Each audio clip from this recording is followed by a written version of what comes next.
Hello बच्चों, आज जो है हम लोग कॉमन एरर के बारे में, इंग्लिश का बहुत इंपॉर्टेंट टॉपिक है।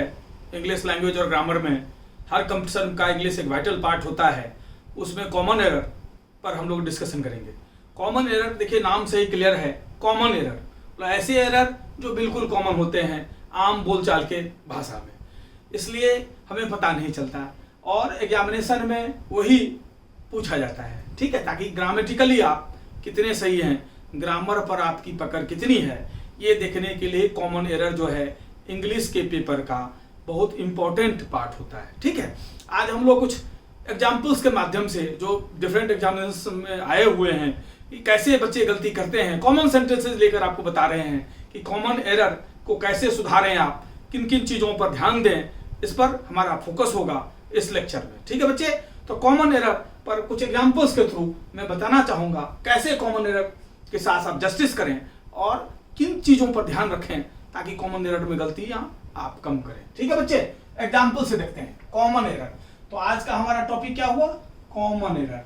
कॉमन एरर पर हम जो जो गलतियाँ करते हैं, कुछ खास प्रकार की गलतियाँ जो नॉर्मली हम लोग करते हैं, उस पर फोकस है। ये टॉपिक तो बहुत बड़ा है, जितना बड़ा ग्रामर है उतना बड़ा ये टॉपिक है, लेकिन कुछ एग्जाम्पल्स के माध्यम से जो कॉमन में हम लोग जो मिस्टेक्स करते हैं उस पर अगर ध्यान रखें तो कैसे सुधर जाएगा हमारा कॉमन एरर, इस पर हम लोग आज चर्चा करेंगे। ठीक है बच्चे, देखिए मैं एक एग्जाम्पल लेता हूँ। एग्जाम्पल 1, जैसे हम लिखते हैं, बराबर सेंटेंस सुनिएगा आप। इवन एंकर्स वगैरह टेलीविजन पर, रेडियोज पर जो एक्सपर्ट होते हैं इंग्लिश के, वो सब भी प्रयोग करते हैं और बिल्कुल गलत प्रयोग करते हैं। उसी से हम लोग सीखते हैं, तो हम लोग भी गलत प्रयोग करते हैं। जैसे दिस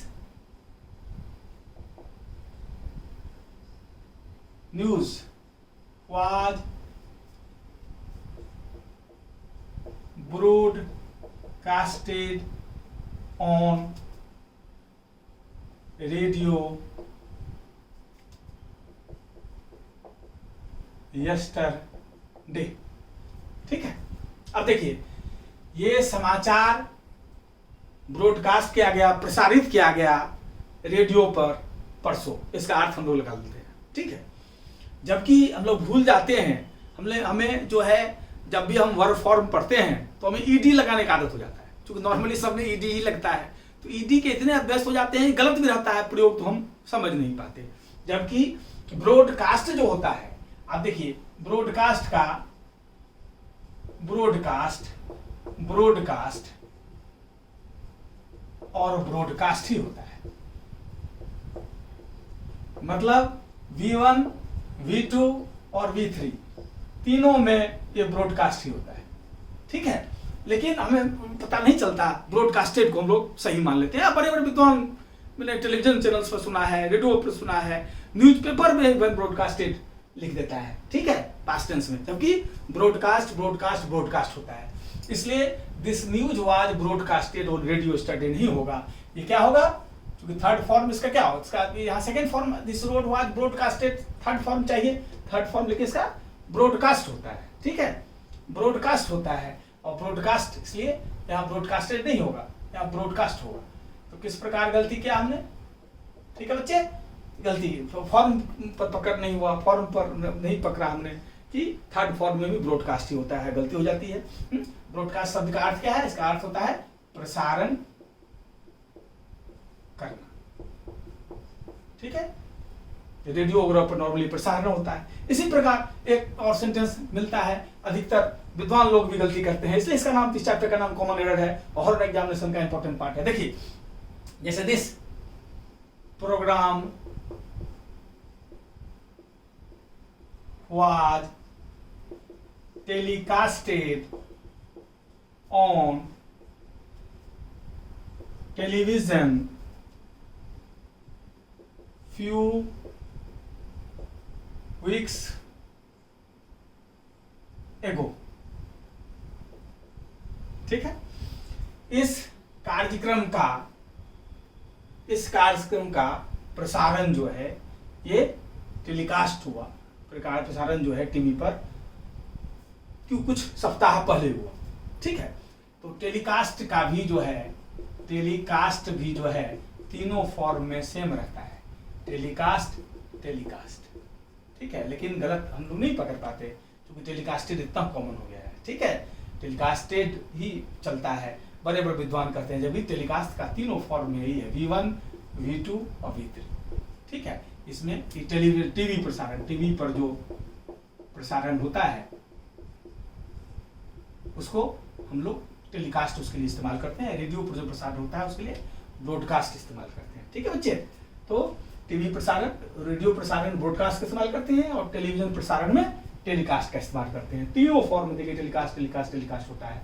इसलिए इस प्रोग्राम का प्रसारण किया गया टीवी पर कुछ सप्ताह पहले, तो यहाँ टेलीकास्टेड थर्ड फॉर्म होगा, लेकिन थर्ड फॉर्म से क्या होता है, टेलीकास्ट होता है, तो सुनने में भी अटपटा लगता है। इसलिए हम लोग नॉर्मली जो है अच्छे खासे पढ़े लिखे अंग्रेजी के विद्वान भी गलती कर बैठते हैं, और कॉम्पिटिटिव एग्जामिनेशन से वही चाहिए कि ग्रामर पर आपकी पकड़ अच्छी होनी चाहिए। इसलिए this programme was telecast on television few years ago, तो फ्यू वीक्स एगो, तो टेलीकास्ट होगा second form, third form, telecast telecast telecast तीनों फॉर्म में सेम रहता है। ठीक है बच्चे, तो कैसे गलती करते हैं हम लोग कॉमन एरर में, इसका टिप्स दे रहे हैं जो डिफरेंट एग्जामिनेशंस में आए हुए हैं और बच्चों ने गलती करा है, एसएससी में, बैंक में, इसमें कई बार पूछा जा चुका है ये सब शब्द, इस पर हम लोग बराबर गलती कर देते हैं। और डिफरेंट एग्जामिनेशंस में सब में इंग्लिश तो वही है, इंग्लिश वही है, चाहे आप MBA एंट्रेंस बैठे, चाहे आप MCA एंट्रेंस बैठे, चाहे BBA BCA, या आपको क्लैट जितना भी 12th लेवल के बाद हो या ग्रेजुएशन के बाद हो, BA DSSB, सारा में इंग्लिश वही है, इंग्लिश ग्रामर वही है, सेम चीज है। ठीक है बच्चे, इसलिए इंग्लिश ग्रामर कैसे गलती करते हैं इस पर तो दृष्टि अगर खोल के रखेंगे हम लोग, बहुत सी गलतियां हम लोग पकड़ पाएंगे एग्जामिनेशन में और आराम से बढ़िया सिक्योर कर सकते हैं। देखिए कुछ एग्जाम्पल्स और लेते हैं हम लोग, जैसे लिखते हैं he threw stone on the vehicle। ठीक है, तो नॉर्मली हम लोग क्या जानते हैं, हम लोग जानते हैं कि थ्रो, थ्रू और थ्रोन होता है V1 V2 V3। बचपन से हमें पढ़ाया गया है कि थ्रो मीन्स होता है फेंकना, फेंकना, फेंका, फेंका है या फेंका था, ये अर्थ बनेगा। ठीक है जी, थ्रो थ्रू थ्रो, तो उसने लिखा ही थ्रू स्टोन व्हीकल। ठीक है, व्हीकल मीन्स गाड़ी होता है, लोग जानते ही होंगे। ठीक है, तो उसने पत्थर गाड़ी पर फेंका, तो नॉर्मल सेंस में कॉमन एरर है ये, नॉर्मल सेंस में कोई गलती इसमें नहीं है, लेकिन पत्थर फेंकने की अप्रोप्रिएट इंग्लिश होती है, थ्रू नहीं चलेगा काम, पत्थर फेंकने की प्रॉपर इंग्लिश होती है पेल्टेड, पेल्ट, पेल्टेड, पेल्टेड, पेल्ट, पेल्टेड, पेल्टेड। ठीक है, पेल्ट मीन्स होता है पत्थर फेंकना, पत्थर फेंकने की प्रॉपर अंग्रेजी है, पत्थर फेंकना की प्रॉपर अंग्रेजी है, पत्थर फेंकना, पत्थर फेंकना, पत्थर फेंका, पत्थर फेंका है या पत्थर फेंका था।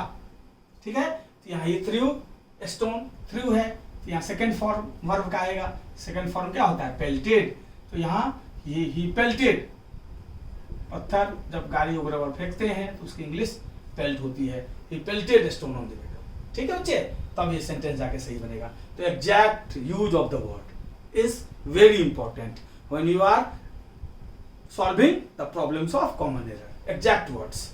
ठीक है, इन दोनों में वर्ब की गड़बड़ी थी, वर्ब फॉर्म्स की, यहाँ एग्जैक्ट वर्ड की गड़बड़ी है, तो ऐसे ही कॉमन एरर। जैसे एक और वर्ड का हम लोग लेते हैं, देखिए वर्ड में भी कैसे गलती करते हैं हम लोग, जैसे हम लोग लिखते हैं Mahatma Gandhi was killed by Nathuram Godse, Mahatma Gandhi को नाथू राम गोडसे के द्वारा मारा गया।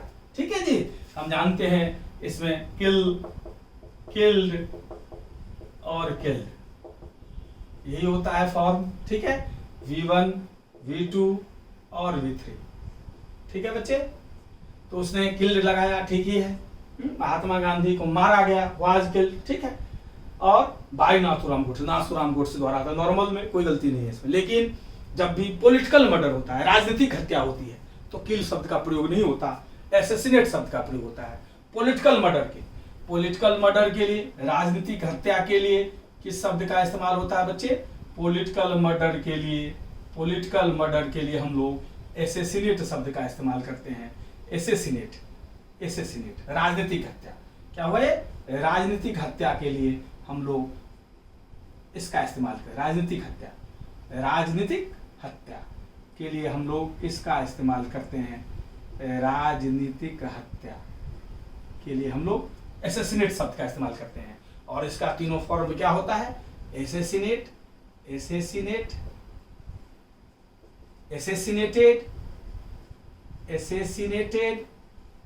और एसेसिनेटेड। ठीक है बच्चे? तो यहाँ वाज किल्ड है, सेकेंड फॉर्म है, तो यहाँ किल्ड नहीं होगा, क्योंकि राजनीतिक हत्या के लिए क्या इस्तेमाल करते हैं हम लोग? एसेसिनेट इस्तेमाल करते हैं। इसलिए किल्ड के जगह पर क्या होगा हमारा? किल्ड के जगह पर हमारा होगा एसेसिनेटेड। ठीक है बच्चे? इस प्रकार से हम लोग गलती करते हैं। इन सब चीजों को ध्यान रखेंगे आप तो गलतियां कम होंगी। ठीक है बच्चे? इसे ढंग से नोट करते चलें आप लोग, बहुत इंपॉर्टेंट चीज है।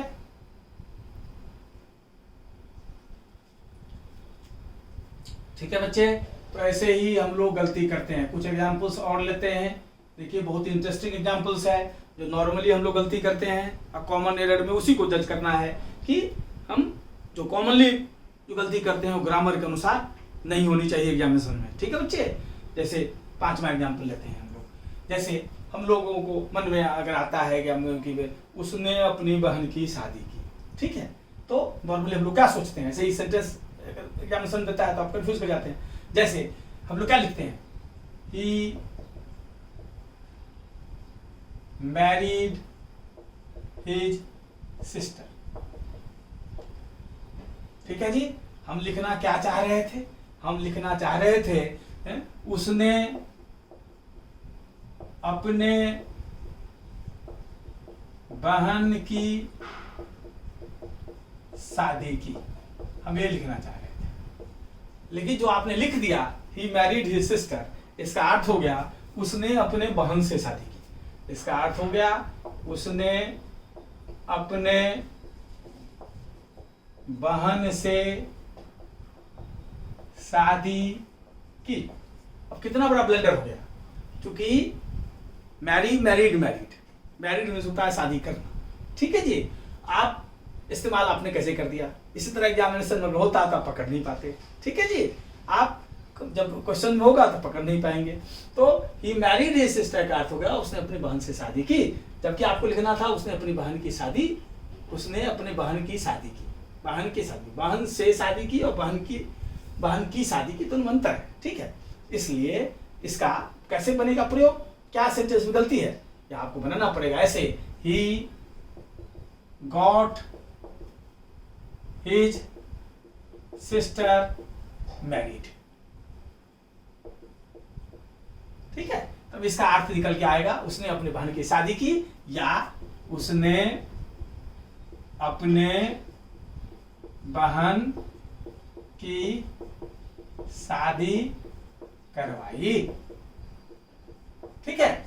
यही निकल जाएगा, या उसने बहन की शादी की या उसने बहन की शादी करवाई। तो हम लोग कॉमन एरर में ये सब मिस्टेक्स बहुत करते हैं। ठीक है? इन सब चीजों पर ध्यान देना है तो आपकी गलतियां कम होंगी। ठीक है बच्चे? समझ गए? मैरिड हिज सिस्टर लिख दोगे तो उसने अपनी बहन से शादी की हो जाएगा, जबकि ये सेंटेंस नहीं होगा। उसने अपने बहन की शादी की तो he got his sister married लिखना पड़ेगा, उसने अपनी बहन की शादी करवाई या उसने अपनी बहन की शादी की। ये दोनों इससे अर्थ निकल जाएगा he got his sister married. तो मैरी का सही प्रयोग आपने सीख लिया। कॉमन एरर में उम्मीद करता हूं इस शब्द के साथ आप पकड़ पाएंगे, इसको, इस गलती को सुधार पाएंगे। जब भी आए ऐसे ही लिखिए। जैसे हम लोग लिखते हैं नॉर्मली, हम लोग जाते रहते हैं सड़क पर, देखें लाश जा रहा है ना, डेड बॉडी जाती रहती है तो हम लोग कहते हैं ना लाश जा रहा है ना, आपस में बात कर रहे हैं तो लाश जा रहा है। अब लाश जा रहा है अगर ये है तो लाश जा रहा है, तो नॉर्मल में हम लोग क्या सोचते हैं? लाश जा रहा है। हम लोग बोलते हैं the dead body is going, या मान लिया the corps is going, corps मतलब ये लाश होता है, ठीक है, या डेड बॉडी इज गोइंग बोल देते हैं, लाश जा रहा है, या द कॉर्प्स इज गोइंग बोलते हैं, लाश जा रहा है, ठीक है जी। लेकिन लाश से खुद थोड़ी जाता है, लाश तो खुद चलता नहीं है, इसलिए ये सेंटेंस गलत है। The dead body is going या द कॉर्प्स इज गोइंग, ये सेंटेंस सही नहीं है, ठीक है जी। हिंदी में जरूर बोलते हैं लाश जा रहा है, लेकिन इंग्लिश में ग्रामेटिकली सेंटेंस गलत हो गया, dead body is going. Translation तो आपने सही बनाया था, अपने दिमाग में सही सोचा। जब हिंदी माध्यम के बच्चे होते हैं और हिंदुस्तान ऐसे देश में जो इंग्लिश मीडियम में भी पढ़ते हैं, उन बच्चों को सोच तो हिंदी में होती है, सोच तो इंग्लिश में होती नहीं है। इसलिए हम लोग जब भी हिंदी इक्विवेलेंट सोचते हैं, या जो मदर टंग हमारा है, अगर साउथ इंडियन है तो अपने मदर टंग के हिसाब से सोचेगा इंग्लिश को, ठीक है। तो उसी प्रकार अगर हम सोचते हैं लाश जा रहा है तो डेड बॉडी इज गोइंग हमें सही लगता है, द कॉर्प्स इज गोइंग सही लगता है, लेकिन बिल्कुल गलत है। ये लाश खुद नहीं चलता, लाश को ले जाया जाता है। इसलिए अगर ये सेंटेंस भी हो तो आप इंग्लिश में किस ढंग सोचेंगे सही sentence? The dead body is being carried, the dead body is being carried,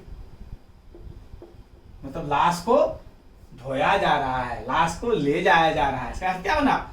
लाश को ढोया जा रहा है, ढोया जा रहा है, या लाश को ले जाया जा रहा है, लाश को ले जाया जा रहा है। और यही अर्थ बनाना पड़ेगा, तभी सेंटेंस सही होगा। ये the dead body is being carried, dead body को ले जाया जा रहा है, लो जाए।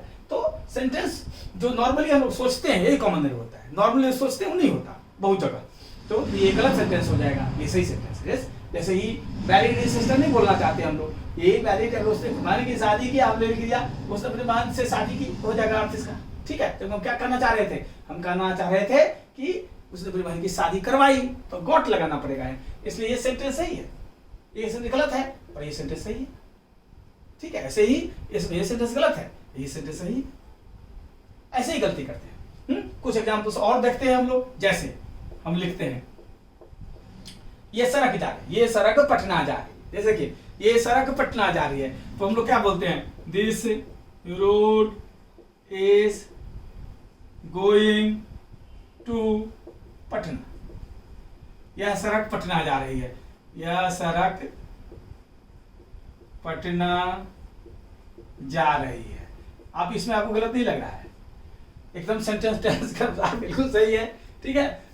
प्रेजेंट कंटिन्यूअस में है, this road is going to Patna, यह सड़क पटना जा रही है, प्रेजेंट कंटिन्यूअस टेंस हो गया, ये बिल्कुल सही है, लेकिन गलत सेंटेंस है। ये गलत सेंटेंस, जो सड़क नहीं जाती, सड़क नहीं जा रही है, ठीक है जी। सड़क जोड़ती है, सड़क चलती नहीं है, सड़क जान रही है, ठीक है जी, सड़क जोड़ती है।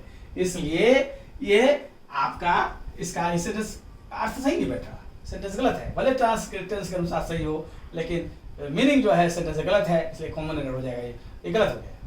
क्या बनना चाहिए, क्या सोच होनी चाहिए आपकी? अगर एग्जाम में किसी क्वेश्चन पे फॉर्मूला है तो आप ये सही सोच लेंगे, सही है ये, लेकिन गलत है।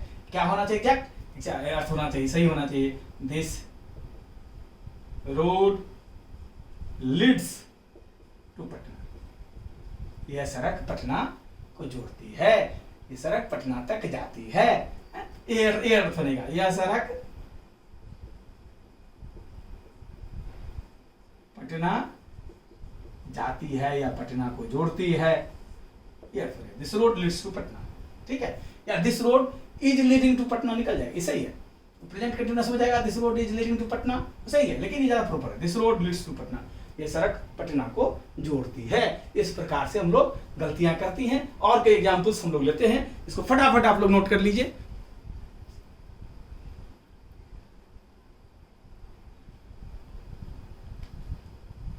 ठीक है बच्चे, ऐसे ही कुछ एग्जाम्पल और लेते हैं हम लोग।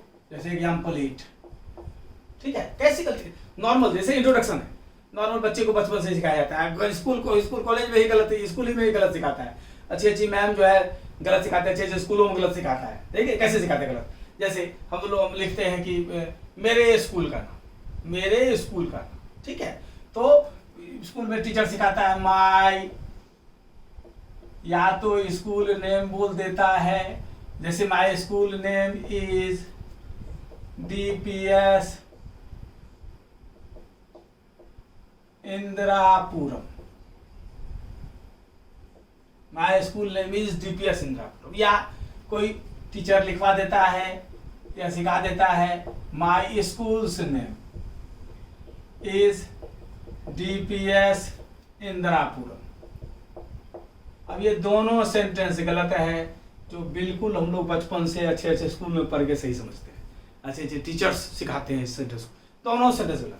जब हम ग्रामर में जाते हैं टेस्ट में तो आप एकदम 100% कॉन्फिडेंस के साथ मारते हैं, फिर भी गलत हो जाता है। ठीक है बच्चे, तो ये जो कम्युनिकेटिव इंग्लिश है, कम्युनिकेटिव इंग्लिश में ग्रामर में मतलब जरूर मिलेगी, लेकिन कम्युनिकेटिव इंग्लिश में बहुत मिस्टेक्स भी हैं, वो ग्रामर के माध्यम से, ग्रामर पढ़ने के बड़ी सुधरता है बच्चों का। ठीक है बच्चे, इसलिए केवल अंग्रेजी बढ़िया बोलना इस बात की गारंटी नहीं है कि आप इंग्लिश ग्रामर में भी अच्छा परफॉर्म कर लोगे कॉम्पिटिटिव एग्जामिनेशन में। ठीक है, और आपको मदद करेगा। बच्ची इंग्लिश है, बच्चा इंग्लिश पढ़ा है, आपने ग्रामर नहीं पढ़ा है, तो आपको कंप्रेंशन वगैरह में बहुत आप मदद कर सकते हैं, बहुत जल्दी पढ़ सकते हैं, बहुत जल्दी समझ सकते हैं, बहुत सी अंदाज सही पकड़ लेंगे, सही है गलत, लेकिन बहुत जगह गलती भी करेंगे। ठीक है बच्चे, इसलिए हिंदी माध्यम वाले को डरने की आवश्यकता नहीं है। ग्रामर अगर ढंग से आपने पढ़ा है तो आपकी सफलता के चांसेस, इंग्लिश में बढ़िया स्कोर करने के चांसेस, खास करके SSC एग्जामिनेशन में बहुत अधिक बढ़ जाती है।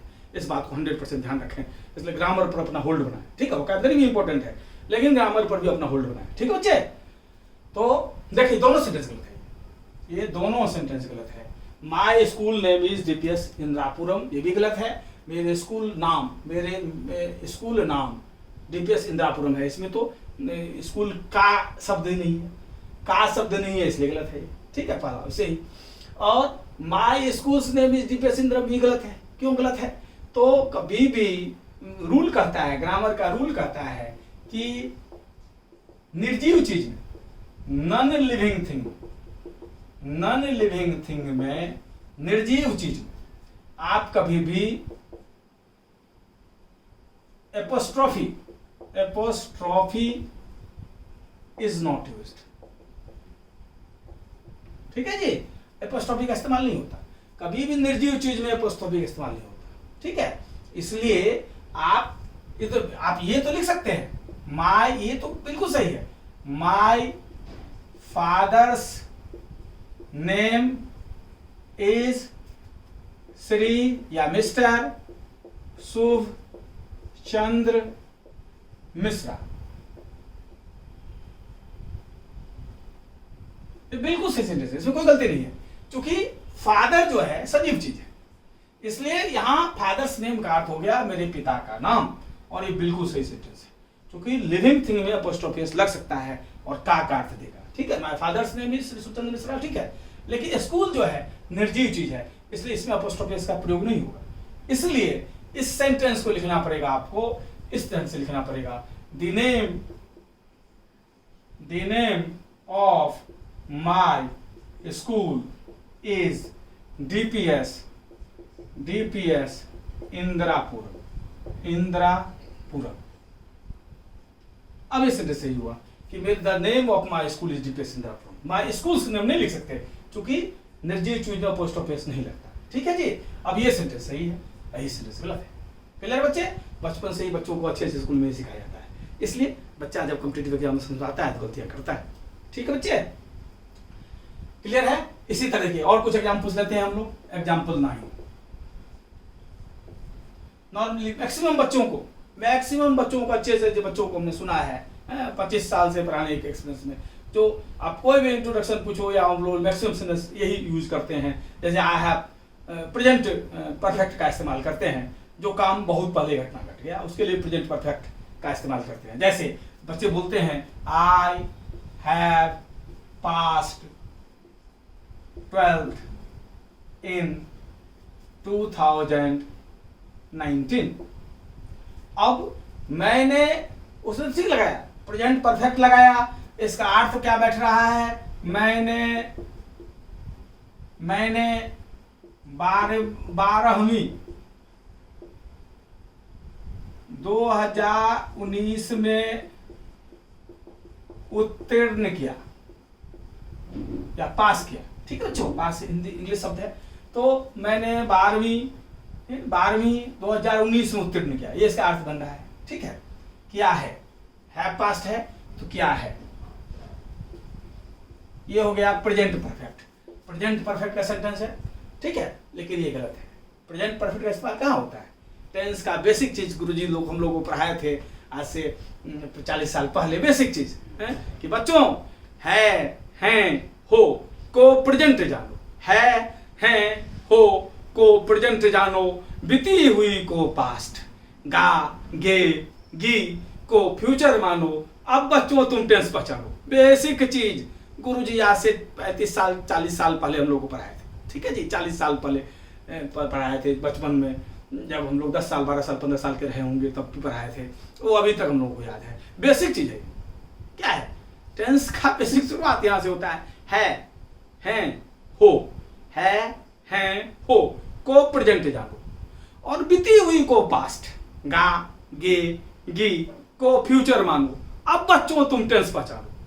सीधी सी बात है लग गया किसी सेंटेंस में तो वर्तमान काल है। नहीं तो अगर आप बोलते हैं आई हैव पास 12th इन 2019, तो इसका अर्थ हुआ मैंने 12वीं 2019 में उत्तीर्ण किया है।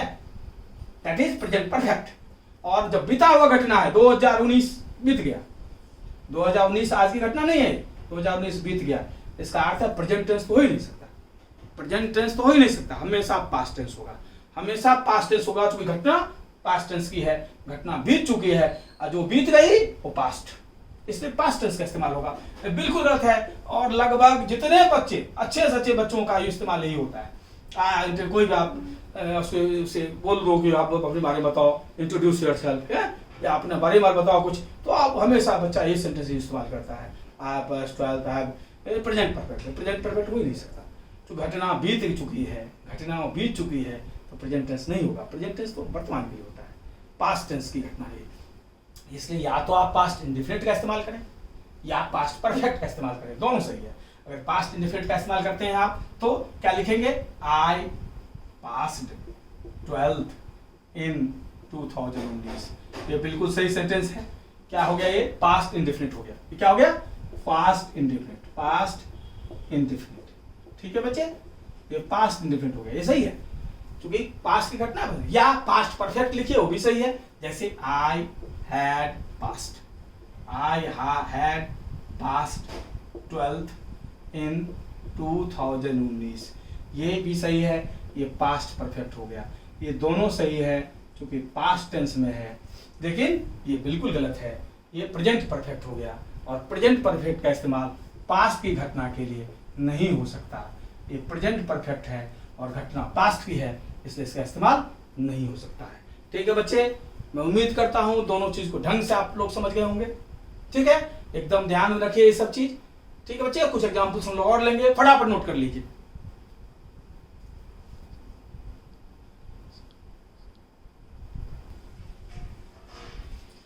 ठीक है बच्चे, ऐसे ही हम लोग गलती करते हैं कॉमन एरर में, जो कि इतना इंटरेस्टिंग टॉपिक है कि ढंग से आप पढ़ें तो। ठीक है बच्चे, और ग्रामर के अनुसार करेंगे, ग्रामर को ढंग से अगर मनन करेंगे, आप चिंतन करेंगे, हैं कई वीडियोस ग्रामर पर एक क्रम से हमारे हैं, वॉइस के, नरेशन के। ठीक है, प्लेलिस्ट में जाइए, मैडम निवा मिश्रा पढ़ा रही हैं, एक क्रम से उसको ढंग से सुनिए तो ग्रामर स्ट्रांग होगा, तो समझने आप सुविधा होगी। देखिए कुछ एग्जाम्पल्स और लेते हैं कैसे कॉमन एरर में हम लोग गलतियां करते हैं, और नॉर्मल कॉमन मिस्टेक्स हैं जो अच्छे अच्छे लोग करते हैं। ठीक है जी, जैसे हम लोग लिखते हैं कि don't repeat it again, don't repeat it again. हमारा अर्थ क्या होता है सोचने का कि इसे फिर से मत दोहराना,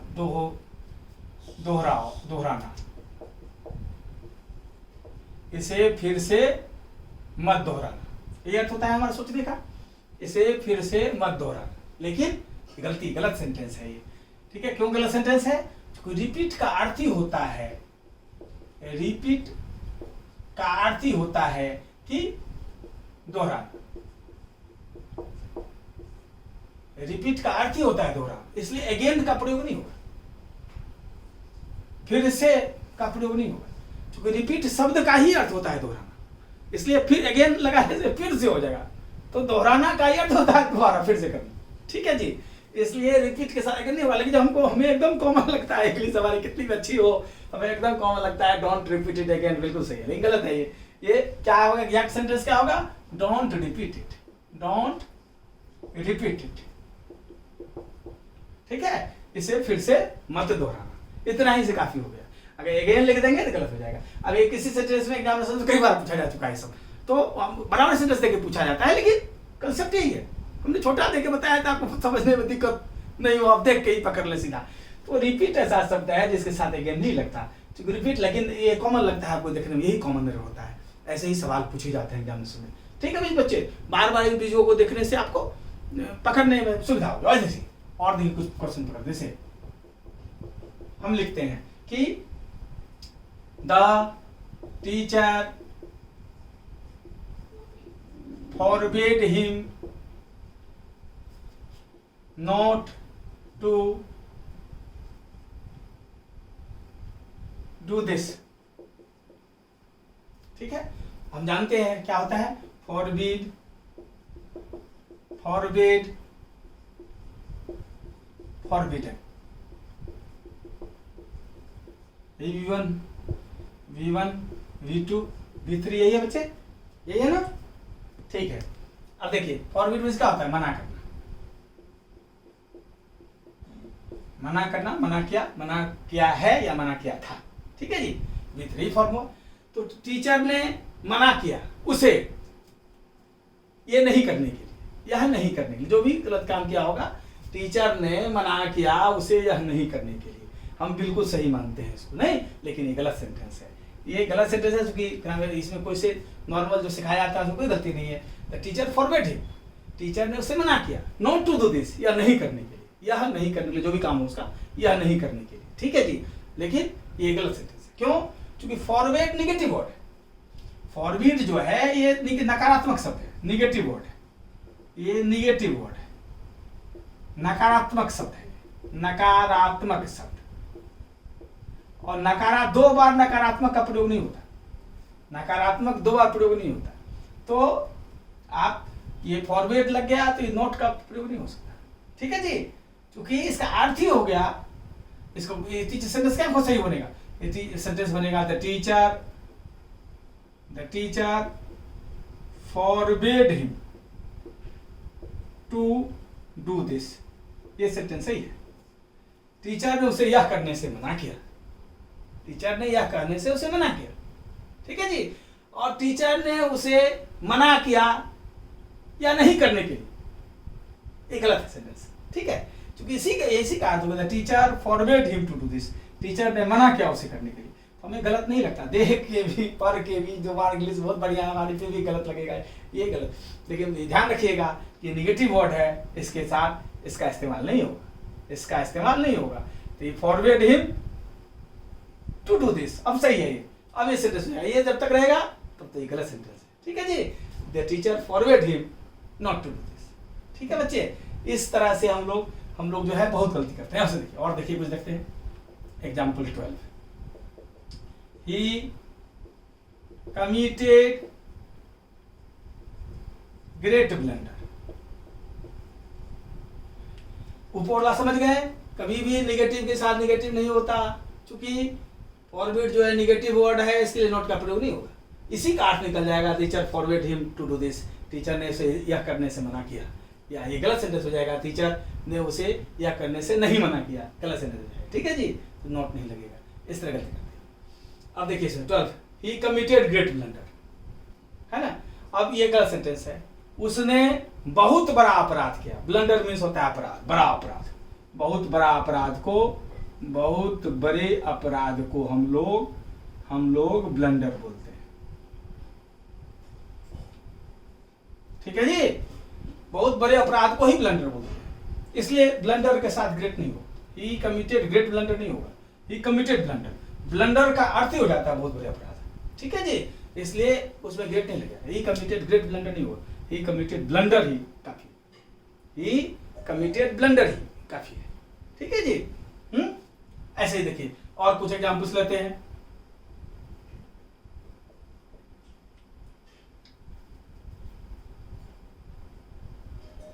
the reason for his failure was because he did not study. अब देखिए, द रीजन फॉर, उसकी असफलता का कारण था क्योंकि वह नहीं पढ़ा। ये गलत सेंटेंस है। क्यों? चूंकि रीजन और बिकॉज दोनों का एक ही अर्थ होता है। रीजन और बिकॉज दोनों क्योंकि बताता है। रीजन और बिकॉज का साथ साथ इस्तेमाल नहीं हो सकता है। रीजन एंड बिकॉज दोनों का अर्थ कारण बताने के लिए होता है, इसलिए reason and because can not be use together. साथ साथ आप रीजन और बिकॉज का इस्तेमाल साथ साथ आप नहीं कर सकते। ठीक है जी, आपको गलत नहीं लग रहा है? Reason for failure was because it not study, गलत नहीं लग रहा है? गलत है ये।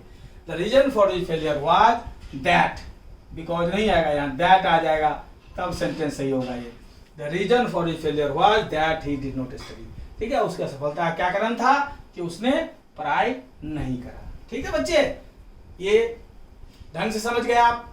बार बार इसको देखिएगा वीडियो को, ठीक है, और लोगों को शेयर कीजिएगा ताकि उसका उत्साह बढ़े। इंग्लिश को लोग समझते हैं, बात टॉप चीज है, खासकर हिंदी पट्टी वाले बच्चे।